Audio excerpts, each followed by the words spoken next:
SWIFT network. Joining us to talk about the U.S. response, Jeremy Hunt, U.S. congressional candidate and Army veteran. Jeremy, great to have you. Carley mentioned the financial aspect. Mike Tobin had a very interesting thing that he referenced in the beginning of his piece. It was this request by the Ukraine foreign minister. Basically, it seemed to Carley and me like he was asking people from around the country to come to Ukraine and take up arms to help them out. Is that something that is really even possible with the rules that we have regarding NATO and all the other rules of engagement that are throughout our military?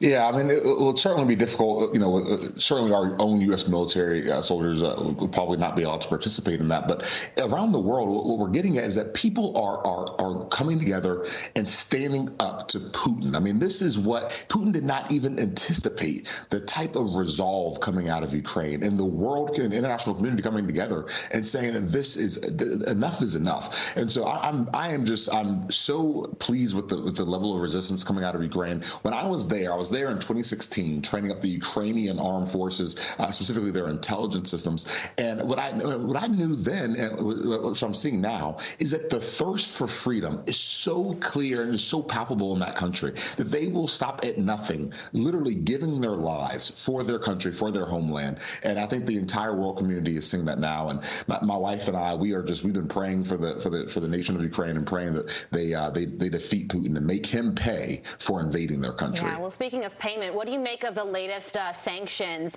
The U.S. and EU nations kicking some Russian banks out of the SWIFT financial system, but it still doesn't affect their oil and gas industry.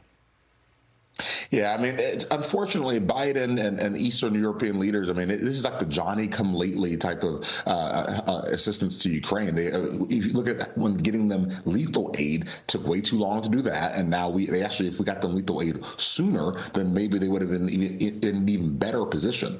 But also with these payments now, the problem is that you can hit them with sanctions, but until you start targeting these energy payments, that is how Russia is funding this war. And so until we can start targeting their energy payments, unfortunately, these sanctions are not going to be as tough as they could be. So this kind of these little half-step measures are not going to be helpful until they start hitting on the energy. And this is why we have to be energy independent here at home in the United States as well. We should be ramping up our domestic energy production and sending that across the globe. Somebody needs to ask Biden, why is he still restricting our own energy production here at home?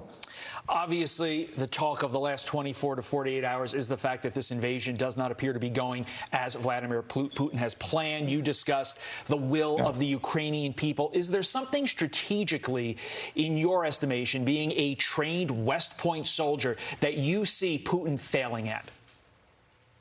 Yeah, well, the first thing that he failed at is that, one, he's committing incredible and egregious different crimes. I mean, just if you see some of the footage coming out of and some of the heinous acts that his military has been committing, Putin, what he's underestimated is the will to fight and the thirst for freedom in Ukraine.